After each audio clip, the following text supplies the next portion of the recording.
A very good morning to one and all. Hope all of you are safe.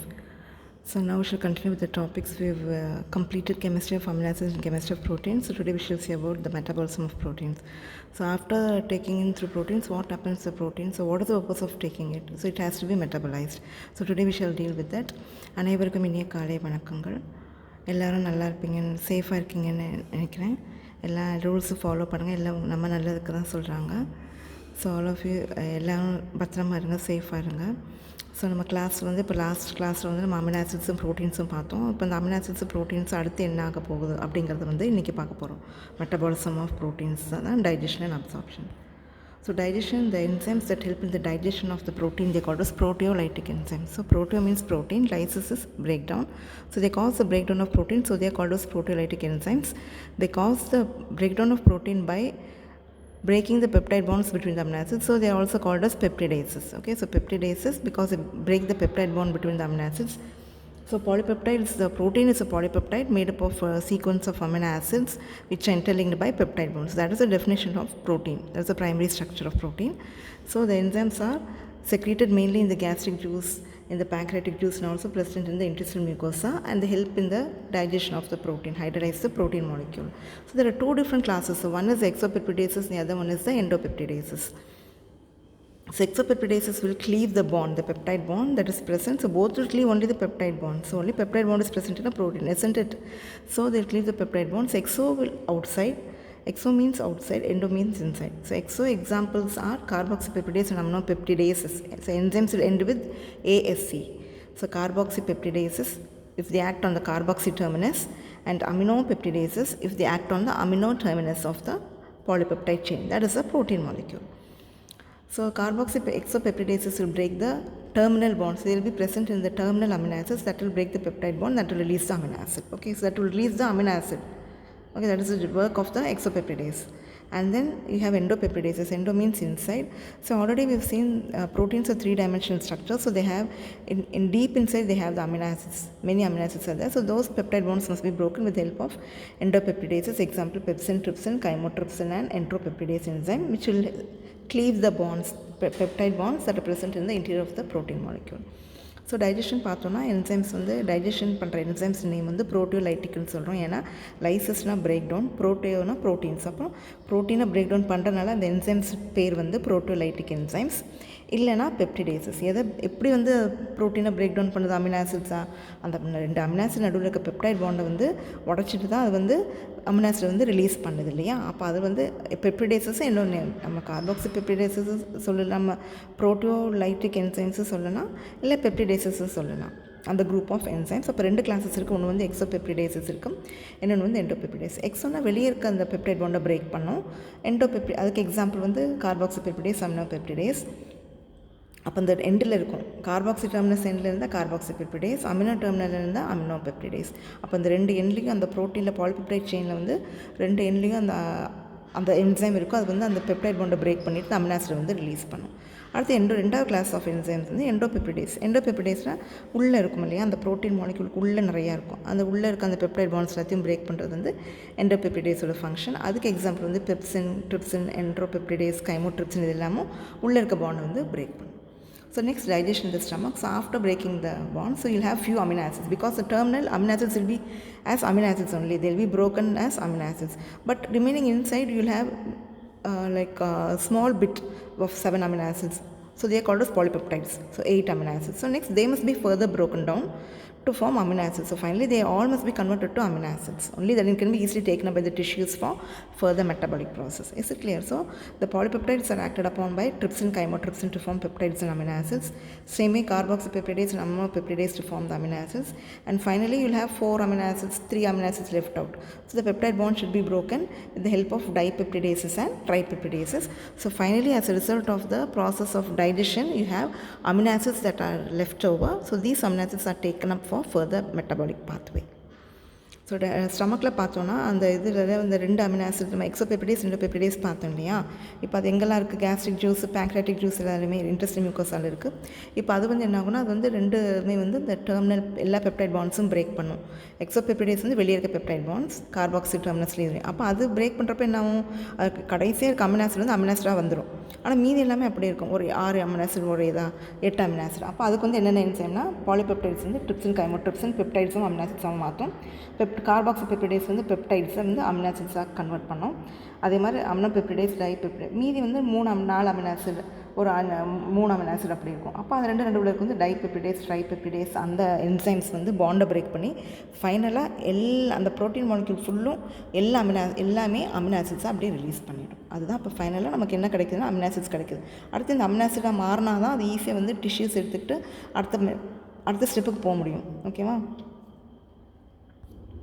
So metabolism of amino acids in mammalian tissues, alpha amino group of amino acids, they are derived mainly from 2 sources. One is the diet, okay, and other one is the tissue protein, breakdown of the tissue protein.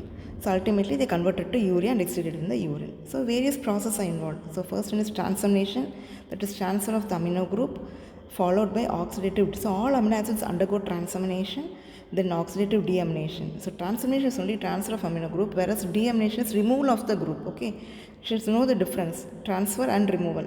So removal is in the presence of oxygen, so it is called as oxidative deamination. Then ammonia formation and transport. So the ammonia group that is removed, that is the amino group that is removed by the process of deamination, is converted to ammonia. So ammonia is toxic to the body, so it has to be converted to non-toxic form. So it is transported to the liver, where it undergoes the urea cycle, reactions of the urea cycle, and converted to non-toxic form urea.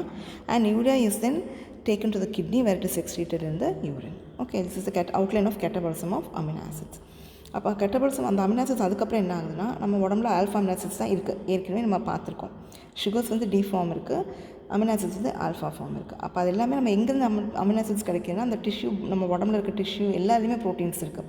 அது break down ஆகிட்டு அதுக்கப்புறம் நம்ம டயட்டில் இருக்கிற protein எல்லாமே இந்த process, digestion absorption ப்ராசஸ்னால ஃபைனலாக எல்லாமே என்ன ஆகுனா யூரியாவாக மாறும். ஏன்னா அமோனியா வந்து ரொம்ப உடம்புக்கு நச்சுத்தன்மை இருந்தது, டாக்ஸிக், நிறையா சிம்டம்ஸ் இருக்கும்.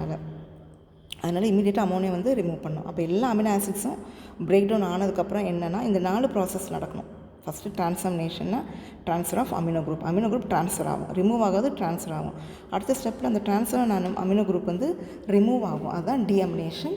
அது ரிமூவ் ஆகிறப்போ ஆக்சிஜன் இருக்கனால அது ஆக்சிடேட்டிவ் டிஅமினேஷன் சொல்கிறோம் அந்த ப்ராசஸ். இந்த 2 ப்ராசஸ் சேர்த்து டிரான்ஸ் டிஅமினேஷன் நம்ம சொல்லலாம். அடுத்து வந்து அமோனியா ஃபார்மேஷன், அமோனியா ஃபார்ம் ஆகிட்டு அமோனியா டாக்ஸிக்னால அது வந்து அப்படியே லிவருக்கு எடுத்துகிட்டு போய் அது நான் டாக்ஸிக் ஃபார்ம் யூரியாவாக மாறி, அந்த ரியாக்ஷன்ஸ் ஆஃப் யூரியா சைக்கிளில் யூரியாவாக மாறி கிட்னிக்கு எடுத்துகிட்டு போகப்படும். கிட்னிலேருந்து அப்படியே யூரினில் வந்து எக்ஸ்ட்ரீட் ஆகும். இதுதான் outline of catabolism of amino acids. So next, if you see the urea cycle, so by the process of transamination, so all amino acids undergo transamination, so they are converted to alpha ketoglutarate. Then the alpha ketoglutarate is converted to glutamate and ammonia by the glutamate dehydrogenase enzyme that is present in almost all the tissues. So mainly the symptoms of why ammonia must be immediately removed from circulation. Ammonia only will be formed, so no other way, because it has a amino acid have amino group and a carboxyl group. So anyway ammonia only will be formed, but it has to be removed because the symptoms of ammonia intoxication includes slurring of speech, blurring of vision, and in severe cases also leads to coma and death. Okay, in severe cases. So mainly when the brain, because ammonia is capable of crossing the blood-brain barrier, when the brain levels of ammonia increase, okay, that will lead to all the above mentioned symptoms. So ammonia will be excreted mainly as ammonium ions by buffering in the kidneys, or mainly it will be excreted as urea. How we are going to see now how it is converted to urea through the urea cycle. So urea is the non-toxic form of ammonia in humans, which is excreted in the urine, and normal level is 15 to 40 milligram per deciliter, and in the urine it is 15 to 25 grams per day is excreted in the urine. So urea cycle பார்த்தோன்னா எல்லா amino ஆசிட்ஸும் ஃபைனலாக என்னவாக மாறும், alpha கீட்டோகுளூட்டாரேட்டாக தான் மாறும். எப்படி transformation ப்ராசஸில் அதுக்கு அடுத்து வந்து அமோனியாவாக கன்வெர்ட் ஆகும். குளூட்டமேட் டீஹைட்ரஜனேஸ் வந்து அந்த அமோனியா வந்து எல்லா டிஷ்யூஸில் அந்த என்சைம் இருக்கிறதுனால அது வந்து அமோனியாவாக கன்வெர்ட் ஆகும். அந்த நைட்ரஜன் அமினோ ஆசிடில் இருக்க நைட்ரஜன் NH3 இல்லையா, அந்த நைட்ரஜன் வந்து அமோனியாவாக கன்வெர்ட் ஆகும்.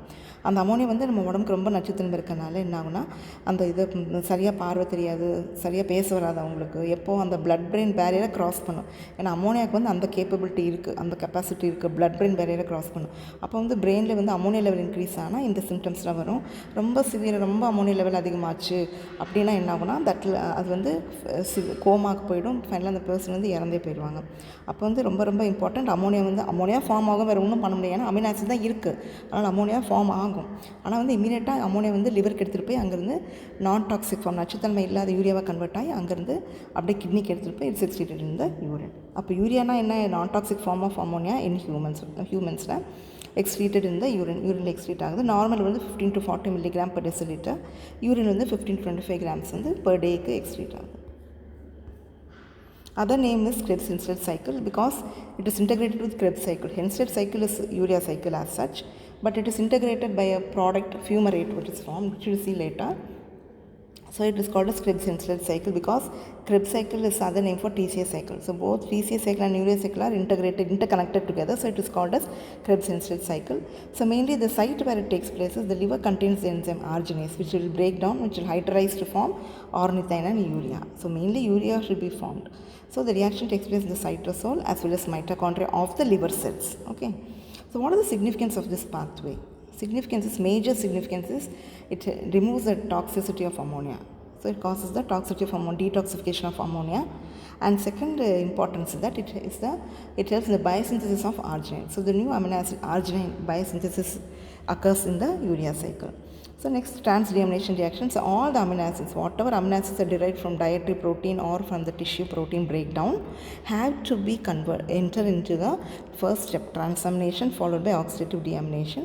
So both together we can call it as trans-deamination process, and it is known as so it takes place in all the tissues. So amino acids are converted to glutamate, then transferred to liver where it is converted to urea. அப்போ urea சைக்கிளோட இன்னொரு name என்னென்னா Krebs-Henstedt cycle. ஹென்ஸ்டெட் வந்து urea cycle கண்டுபிடிச்சதோட name. இது Krebs cycle வந்து இன்னொரு cycle ஞாபகம் இருக்கா? TCA சைக்கிளோட இன்னொரு நேம் வந்து Krebs சைக்கிள். அப்போ இது ரெண்டு சைக்கிள் வந்து ஒன்னோட ஒன்று இன்டர் கனெக்டட் இருக்கனால ஃபியூமரேட் ஃபார்ம் ஆகிறப்போ ஒன்னோட ஒன்று இன்டர் கனெக்டட்னால இது வந்து Krebs-Henstedt சைக்கிள் சொல்கிறோம். இந்த யூரியா சைக்கிள் எங்கே நடக்குன்னா அந்த என்சைம், அதுக்கு தேவைப்பட்ட என்சைம் வந்து லிவரில் தான் இருக்குது. யூரியா ஃபார்ம் ஆகிற என்சைம் லிவரில் இருக்கனால லிவரில் நடக்குது. லிவரில் வந்து ஒரு சில ரியாக்ஷன்ஸ் மைட்டோகாண்ட்ரியால் நடக்கும், ஒரு சில ரியாக்ஷன்ஸ் வந்து சைட்டோபிளாசமில் நடக்கும். இது மெயின் சிக்னிஃபிகன்ஸ் என்ன? இப்போ எதுக்கு யூரியா சைக்கிள் நடக்கணும் அப்படின்னா, நம்ம வேறு வழியே இல்லை, எப்படி அம்மோனியா ஃபார்ம் ஆகும், அம்மோனியா ஃபார்ம் ஆகினாலும் என்னென்ன இது வருது நம்ம ஏற்கனவே பார்த்தோம், எப்படி அஃபெக்ட் ஆகுது அப்படின்ட்டு. அப்போ அதை ரிமூவ் பண்ணணும்னா என்ன பண்ண, வேறு வழியே இல்லாமல் அது வந்து லிவருக்கு எடுத்துகிட்டு போய் நான் டாக்ஸிக் ஃபார்ம் யூரியாவாக தான் மாற்றணும். அது வந்து ஒரு மெயின் சிக்னிஃபிகன்ஸ், ஏன் யூரியா சைக்கிள் நடக்கணும் அப்படின்னு. ரெண்டாவது வந்து யூரியா சைக்கிள் வந்து புது அமினோ ஆசிட் ஃபார்ம் ஆகுது. ஆர்ஜினின்ங்கிற அமினோ ஆசிட் வந்து செமி எசென்ஷியல் அமினோ ஆசிட். அந்த அமினோ ஆசிட் வந்து எங்கே ஃபார்ம் ஆகுதுன்னா இந்த யூரியா சைக்கிளில் வந்து ஃபார்ம் ஆகுது. இது ரெண்டு தான் முக்கியத்துவம், ஏன் யூரியா சைக்கிள் நடக்கணும் அப்படிங்கிறதுக்கு முக்கியத்துவம். அப்புறம் டிரான்ஸ்டியாமினேஷன் எல்லா அமினோ ஆசிட்ஸும் எங்கேருந்து கிடைக்குது? டயட்லேருந்து கிடைக்குது, நம்ம உடம்புல இருக்க டிஷ்யூ ப்ரோட்டீன் பிரேக் ஆகுதுலேருந்து கிடைக்குது. எல்லா அமினோ ஆசிட்ஸும் என்ன நடக்கணும், அந்த 4 ஸ்டெப் பார்த்தோம் இல்லையா? டிரான்சாமினேஷன், ஆக்சிடேட்டிவ் டியாமினேஷன், அமோனியா ஃபார்மேஷன், டிரான்ஸ்போர்ட், அப்புறம் யூரியா சைக்கிள். அப்போ 4 இதுவும் யூரியா சைக்கிளுக்குள்ள என்ட்ரு ஆகிறதுக்கு முன்னாடி அந்த ஆக்சிடேட்டிவ் டியாமினேஷன், டிரான்சாமினேஷனும் ஆக்சிடேட்டிவ் டியாமினேஷனும் சேர்த்து நம்ம டிரான்ஸ்டியாமினேஷன் சொல்லலாம்.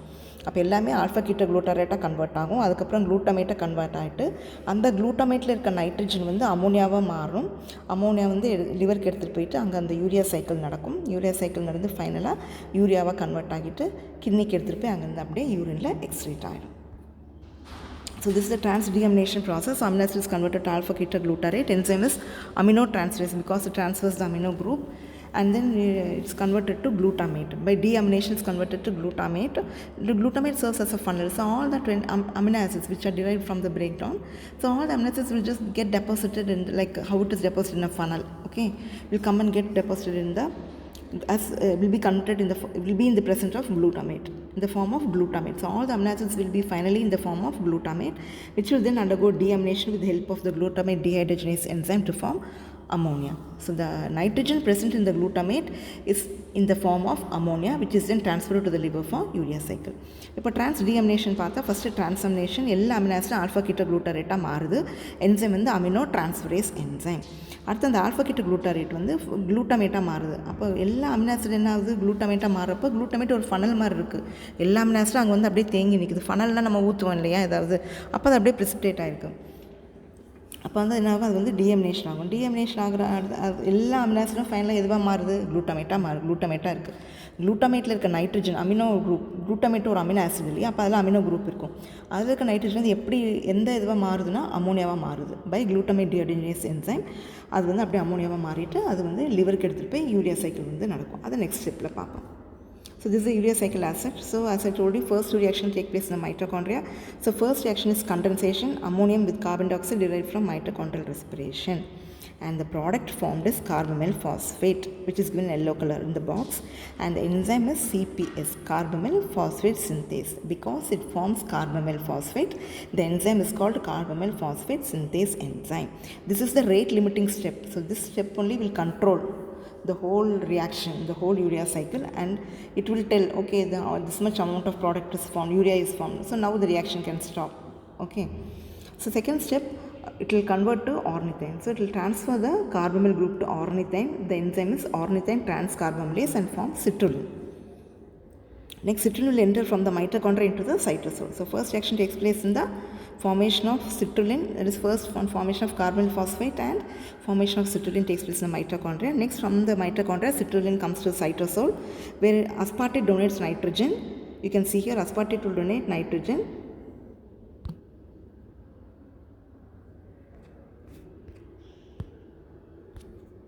Aspartate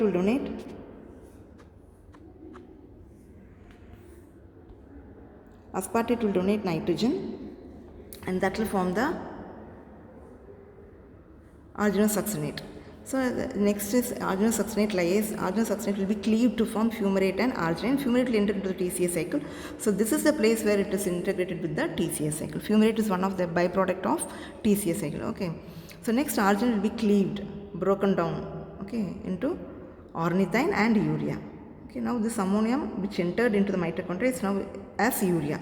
It will be excreted, it will be taken to the kidneys. So ornithine will again, it is a cycle, so again this will continue. So ornithine will again get one group from carbamyl phosphate.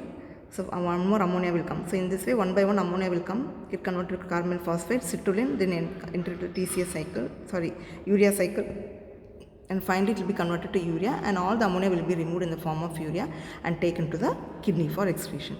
இப்போ urea சைக்கிளில் சொன்ன மாதிரி first 2 reaction மைட்டோகாண்ட்ரியாவில் நடக்குது. Ammonium அயான்ஸும் அந்த carbon tie ஆக்சைடோட combine ஆகும். எங்கே இருக்க carbon di oxide வருது, மைட்டோகாண்ட்ரியா ரெஸ்பிரேஷன் வரதோட கண்டென்ஸ் பண்ணிவிட்டு கார்பன் ஃபாஸ்பேட் ஃபார்ம் ஆகுது. அந்த என்சைம் வந்து ரெட்டில் கொடுத்துருக்கு, கார்பன் ஃபாஸ்பேட் சிந்தேஸ். அது ஃபார்ம் ஆகுறதுனால சிந்தேஸ் என்சைம். அடுத்து வந்து ஆர்னித்தைன் இருக்கு இல்லையா மைட்டோகாண்ட்ரியாவில், அது வந்து உள்ளே வந்து அந்த ஆர்னித்தைன் கார்பன் குரூப் வந்து ஆர்னித்தைன் கொடுத்துரும். ஆர்னித்தைன் கொடுத்துட்டு சிட்ருலினாக மாறும். அப்போ சிட்ருலின் ஃபார்ம் ஆகிற வரைக்கும் மைட்டோகாண்ட்ரியாவில் தான் நடக்கும். ஆர்னித்தைன் டிரான்ஸ்கார்பமலேஸ் என்சைம். அதுக்கப்புறம் என்ன ஆகும்னா, அந்த சிட்ருலின் வந்து மைட்டோகாண்ட்ரியாவிலிருந்து சைட்டோசோலுக்கு வரும். சிட்ருலின் வந்து மைட்டோகாண்ட்ரியாவிலிருந்து சைட்டோசோலுக்கு வரும். சைட்டோசோலுக்கு வந்தோடனே ஆஸ்பார்டேட் வந்து ஒரு நைட்ரஜன் ஆட்டம் டொனேட் பண்ணும். யூரியாவுக்கு ஃபார்ம் ஆகிறதுக்கு ஒரு நைட்ரஜன் டொனேட் பண்ணும். ஆர்ஜினோசக்சினேட் ஃபார்ம் ஆகும். அடுத்த ஸ்டெப்பில் ஆர்ஜினோசக்சினேட் வந்து ரெண்டாக பிரியும். ஒரு மாலிக்யூல் ஆஃப் ஃபியூமரேட்டும் ஒரு மாலிக்யூல் ஆஃப் ஆர்ஜினைன். அந்த ஃபியூமரேட் எங்கே போகும், டிசிஏ சைக்கிள் போகும். அப்போ இந்த இடத்துல தான் டிசிஏ சைக்கிளும் யூரியா சைக்கிளும் ரெண்டும் ஒன்றாகிறது இந்த ஃபியூமரேட்னால தான். அதுக்கப்புறம் வந்து என்ன ஆகும்னா, அந்த ஆர்ஜினைன் வந்து ஆர்னித்தைனாகவும் இது யூரியாவும் மாறும். லாஸ்ட் ஸ்டெப் வந்து அந்த ஆர்ஜினேஸ் என்சைம் வந்து ஆர்ஜினைனை வந்து ஆர்னித்தைனாகவும் யூரியாவும் மாறும். அப்போ அந்த ஆர்னித்தைன் திருப்பி என்ன சைக்கிள்னால் என்ன, திருப்பி அதே நடந்துகிட்டே இருக்கும். அப்போ திருப்பி ஆர்னித்தைன் வந்து போகும். ஒரு கார்பன் ஃபாஸ்பேட்லேருந்து திருப்பி ஒரு அமோனியம் அயான் வரும், கார்பன் ஃபாஸ்பேட் ஃபார்ம் ஆகும். திருப்பி அந்த கார்பன் ஃபாஸ்பேட்லேருந்து ஒரு குரூப் கார்பன் குரூப் எடுத்துகிட்டு திருப்பி சிட்ருலின் வரும். இந்த ரியாக்ஷன் வந்து அப்படியே கண்டினியூஸாக வரும். ஒவ்வொரு அமோனியமும் அப்படியே ஃபைனலாக யூரியாவாக மாறும். அந்த யூரியாவாக மாறினது வந்து கிட்னிக்கு எடுத்துகிட்டு போய் யூரினில் வந்து எக்ஸ்க்ரீட் ஆகும். This is the theory part of it. So first step, synthesis of carbon phosphate occurs in the mitochondria. So it's a condensation reaction. And then the enzyme and the carbamyl phosphate synthase 1, and the product is carbamyl phosphate, and 2 ATP molecules are involved in this process. So second step is synthesis of citrulline, which occurs in the mitochondria. So transfer of carbonyl group to ornithine. So ornithine will receive the carbonyl group from carbamyl phosphate and it will be converted to citrulline. The citrulline then from the mitochondria will enter into the cytosol for further reactions. Okay. So first step வந்து carbon phosphate synthase ஆகுது. இதுதான் rate limiting step. இதுதான் control பண்ணி எவ்வளோ amount of urea form ஆகுது அப்படின்னு. அப்போ மெயினாக வந்து இதுதான் ஃபஸ்ட்டு ரியாக்ஷன். அப்போ carbon phosphate synthase enzyme condensation reaction. ஒரு அமோனியம் அயானும் எங்கேருந்து வருது அமோனியம், அந்த குளூட்டமேட் ஃபார்ம் ஆகுது. நம்ம பார்த்தோம் இல்லையா, எல்லா அமினோ ஆசிட்ஸும் ஆல்ஃபா கிட்ட குளூட்டரேட் ஃபார்ம் ஆகும், டிரான்ஸ்ஃபார்மேஷன் அதுக்கப்புறம் குளூட்டமேட் ஃபார்ம் ஆகும். அந்த குளூட்டமேட்லேருந்து அமோனியம் அயான் வருது, அது கண்டென்ஸ் ஆகி வந்து கார்பன் ஃபாஸ்பேட் ஃபார்ம் ஆகுது. ATP molecules are involved. அடுத்து ரெண்டாவது வந்து என்ன ஆகுதுன்னா, அந்த கார்பன் ஃபாஸ்பேட் ஃபார்ம் ஆகுது இல்லையா, அது வந்து ஆர்னித்தைனுக்கு ஒரு கார்பன் ஃபாஸ்பேட்டை கொடுத்துருது. அதை வாங்கிட்டு ஆர்னித்தைன் வந்து சிட்ருலினாக மாறிடுது. இது மைட்டோகாண்ட்ரியாவில் தான் நடக்குது. அதுக்கப்புறம் அந்த சிட்ருலின் என்ன ஆகுது, மைட்டோகாண்ட்ரியாவிலேருந்து எங்கே வருது, சைட்டோபிளாசம்க்கு வந்து அடுத்த ஸ்டெப்புக்கெலாம் போகுது. Okay. So third one is synthesis of arginine succinate. So aspartate is added which donates nitrogen atom. The enzyme is arginine succinate synthase. So energetics through high energy phosphate bonds are used because it's a synthesis. Okay. So next arginine. So arginine succinate will cleave with the help of the arginine succinate lyase enzyme to form amino acid arginine and fumarate. Fumarate will enter into the TCA cycle. So argininosuccinate வந்து form ஆகும். எப்படி argininosuccinate form ஆகும், citrulline எங்கே வருது, mitochondria வந்து வெளியே வந்துடுது, citrulline சைட்டோபிளாசம்க்கு வந்துடுது. அதுக்கப்புறம் வந்து அஸ்பார்டேட் ஒரு ஆட்டம் டொனேட் பண்ணி ஆர்ஜினல் சக்சினேட் வந்து ஃபார்ம் ஆகுது. அடுத்து இந்த என்சைம் வந்து ஆர்ஜினல் சக்சினேட் சிந்தேஸ் ஃபார்ம் ஆகிறனால அடுத்து இந்த ஆர்ஜினல் சக்சினேட் வந்து பெரிய மாலிகுல்னால ரெண்டு சின்ன மாலிகுலாக பிரேக் ஆகுது. ஒன்று வந்து ஃபியூமரேட், இன்னொன்று வந்து ஆர்ஜினைன். ஃபியூமரேட் வந்து டிசிஏ சைக்கிள் போயிடுது. அப்போ இந்த இடத்துல தான் டிசிஏ சைக்கிளும் யூரியா சைக்கிளும் ஒன்றாகுது. இந்த இடத்துல தான் ஃபார்மேஷன் ஆஃப் ஃபியூமரேட். ஃபியூமரேட் தான் ரெண்டையும் ஒன்று சேர்க்குது, எது யூரியா சைக்கிளையும் டிசிஏ சைக்கிளையும் ஒன்றா சேர்க்குது. So final step we have synthesis of urea. So it's cleavage again. Arginase will cleave into, arginine will be cleaved into urea and ornithine. So ornithine will again enter into the mitochondria. Again it will receive one more carbonyl phosphate. Again the reaction will continue. So it will be converted to urea. So in this way, one by one the ammonium ions will be converted to urea. So urea cycle actually takes place in the cytosol. Urea cyclic process takes place in the cytosol. அப்போ last step வந்து urea form ஆகுது. அப்புறம் ஆர்ஜினைன்லேருந்து ரெண்டு சின்ன molecule வருது, ஒன்று ஆர்னித்தைன், ஒன்று urea. ஆர்னித்தைன் எங்கே போகுதுன்னா திருப்பி மைட்டோகாண்ட்ரியாக்கு போய் திருப்பி அதே ரியாக்ஷன் இருக்குது. அந்த சைக்ளிக்னு சொன்னோம் இல்லையா, அப்போ திருப்பி இன்னொரு இது கார்பன் ஃபாஸ்பேட்லேருந்து இன்னொரு இது வாங்கிட்டு அந்த குரூப் வாங்கிட்டு திருப்பி சிட்ருலினாக மாறும். திருப்பி அது வந்து சிட்ருலின் வந்து சைட்டோசோல் போகும். திருப்பி இந்த ரியாக்ஷன் வந்து அப்படியே கண்டினியூஸாக நடந்துகிட்டே இருக்கும். எல்லா அமோனியமும் அப்படியே ரிமூவ் ஆகி எல்லா அமோனியமும் ரிமூவ் ஆகிற வரைக்கும் இந்த இது வந்து அப்படியே கண்டினியூ ஆகிட்டே இருக்கும். So we just finished the first part of urea cycle. Okay, so today we have seen about the digestion, absorption, and what exopeptidases and endopeptidases are involved, and then what are the various reactions of the urea cycle. They have to undergo transamination. So all amino acids have to undergo transamination followed by oxidative deamination, then formation, transport of ammonia, then urea cycle. So urea is a non-toxic form of ammonia in humans because ammonia is capable of crossing the blood-brain barrier and causing blurring of speech, slurring of speech, blurring of vision, and in severe cases coma and death. So if you have any suggestions, so please post your comments. Thank you. So இப்போ இது வந்து இன்றைக்கி என்ன பார்த்தோன்னா digestion, absorption பார்த்தோம். So ப்ரோட்டீசஸ், enzymes பார்த்தோம், எக்ஸோபெப்டிடேஸ், எண்டோபெப்டிடேசஸ் பார்த்தோம். அது டைஜஷன் ஆனதுக்கப்புறம் அமினோ ஆசிட்ஸாக பிரேக் டவுன் ஆகுது. அப்புறம் அந்த அமினோ ஆசிட்ஸ் வந்து எங்கே போகுதுன்னா அந்த எல்லா அமினோ ஆசிட்ஸும் 4 ஸ்டெப்பு: ட்ரான்ஸ்ஃபார்மேஷன், அதுக்கப்புறம் ஆக்சிடேட்டிவ் டியாமினேஷன், அப்புறம் formation of ammonia. Ammonia form ஆனால் ரொம்ப டாக்ஸிக் உடம்புக்கு, ஏன்னா பிளட் பிரெயின் பேரியரை க்ராஸ் பண்ணும். அப்போ அது வந்து இந்த ஸ்பீச் சரியாக வராது, விஷன் சரியாக தெரியாதனால அது ரொம்ப சிவியர் கேஸில் வந்து கோமாவும் டெத்தும் வந்துடும். அதனால் என்ன பண்ணணும்னா அது வந்து இமீடியட்டாக வந்து அமோனியா வந்து லிவருக்கு எடுத்துகிட்டு போய் யூரியாவாக கன்வெர்ட் ஆகுது அந்த யூரியா சைக்கிளில். அந்த யூரியா சைக்கிளிக் ரியாக்ஷன் எங்கள் மெயினாக எங்கே நடக்குது, சைட்டோபிளாசமில் நடக்குது. ஃபைனலாக வந்து கிட்னிக்கு எடுத்துகிட்டு போய் அது அப்படியே எக்ஸ்க்ரீட் ஆகும். ஏதாவது டவுட் இருந்தால், ஏதாவது கேட்கணுன்னா உங்கள் சஜஷன்ஸ் வந்து கமெண்ட்ஸில் போஸ்ட் பண்ணுங்கள். So all of you stay safe and have a good day. Thank you.